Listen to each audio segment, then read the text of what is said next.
creiamo la traccia audio, quindi ve lo spiego subito come si crea, perché l'interfaccia è leggermente cambiata. Cioè, cosa abbiamo qui? Abbiamo input, quindi possiamo scegliere il tipo di traccia direttamente dal tipo di input. Mi spiego. Input 1, cioè da input 1 a input 20, che sono appunto gli ingressi della mia interfaccia.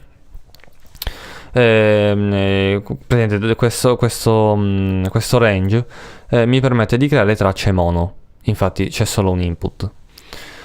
Invece input 1, 2, 3, 4, quindi a coppie fino a 19, 20, mi permette di creare delle tracce stereo. Io infatti cercavo qui, avevo cercato qua in details, ma in effetti i details, quindi i dettagli sono già aperti. Cercavo una sorta di segno di spunta come era lì nel Logic Pro 9, che mi facesse scegliere il tipo di traccia stereo o mono. Poi mi sono accorto che è tutto inglobato qui, anche la funzione ascending, praticamente la funzione che ci permette di scegliere di creare per esempio 8 tracce. Se io faccio qui 8 e metto appunto ascending, lui mi crea per tutte le 8 tracce, mi assegna i diversi input, quindi da 1 fino a 8. Quindi per la traccia 1 sarà input 1, per la traccia 2 input 2, per la traccia 3 input 3, così via fino alla 8, che sarà input 8, punto, che sono in effetti gli ingressi della mia batteria, cioè cassa, rullante, tom 1, tom 2, timpano, hi-hat, overhead R e overhead L. Questi sono i miei ingressi. Per l'output invece c'è un altro discorso, cioè sostanzialmente è simile, però per l'output generalmente non c'è bisogno di fare questo discorso qui, perché l'output generalmente è sempre 1-2, quello che vogliamo ascoltare per il mix, per i missaggi in generale, quando si lavora in the box soprattutto, è così.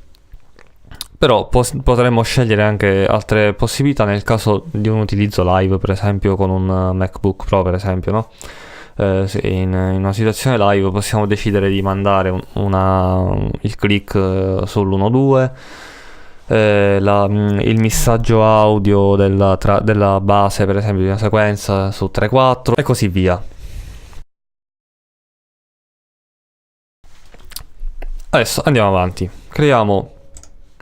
Facciamo finta di voler creare queste 8 tracce, no?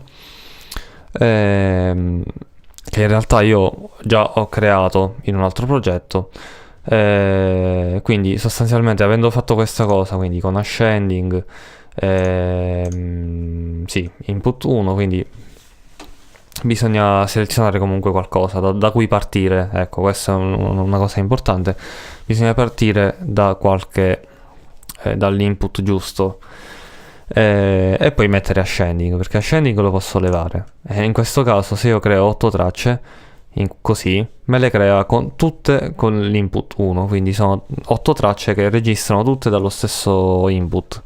Invece ascending appunto mi crea, dando il punto di partenza, lui mi va a creare appunto tutti gli input fino all'8 in questo caso. Se ne faccio 20 mi va fino a 20 e così via.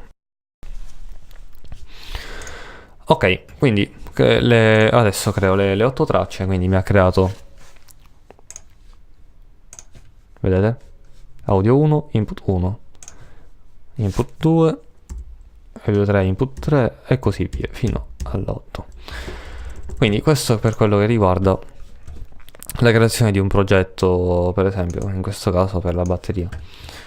Poi per nominare, ok, ho fatto doppio clic qui sulla parte, diciamo, ecco, facendo doppio clic lui mi apre la libreria, sempre per il discorso preset della traccia, cioè se io qui vado su setting, lei così, ho Logic o GarageBand, io posso scegliere il tipo di traccia, quindi già lui è come se mi facesse il missaggio già in anticipo delle tracce che andrò a registrare, quindi mi troverò tutto pronto.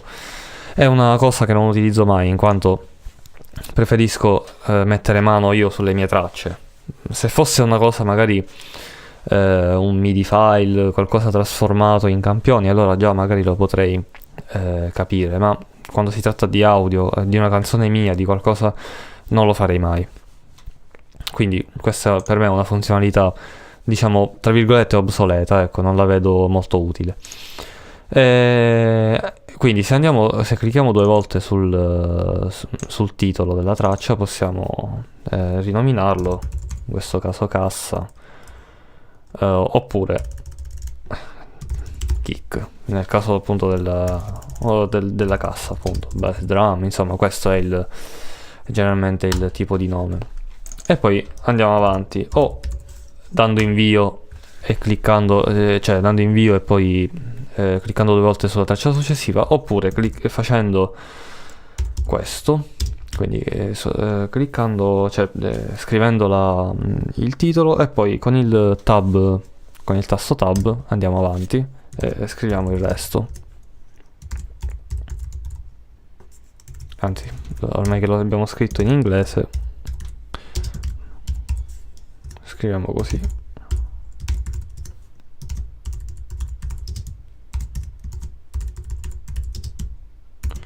Ovviamente sto facendo l'esempio con la batteria, ma questa cosa si può fare per qualunque strumento, basta dare il nome giusto, insomma. Questo non cambia niente ai fini comunque di quello che andiamo a registrare, perché comunque poi tutto dipende dall'input. Vabbè, ma è una cosa scontata che già sapete.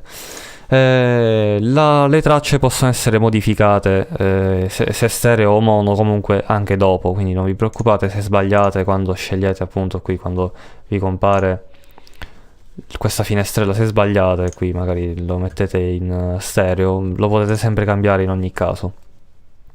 Da qui input 1, se io lo cambio in stereo mi fa 1 2, quindi i primi 2 input della scheda audio, dell'interfaccia, del convertitore, insomma, è questa qui.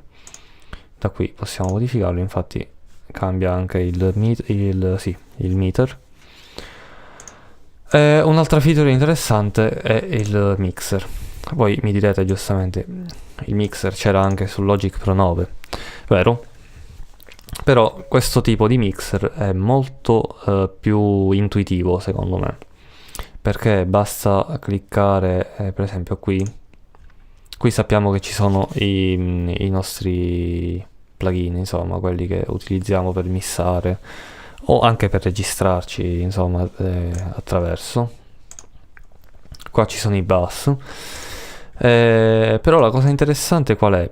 Sembrerà una stupidaggine, ma la grafica che hanno dato a questo Logic Pro è molto più accattivante. Questi fader praticamente simili a un mixer vero sono molto belli da vedere e anche molto confortevoli da utilizzare. Devo dire che sono veramente fantastici.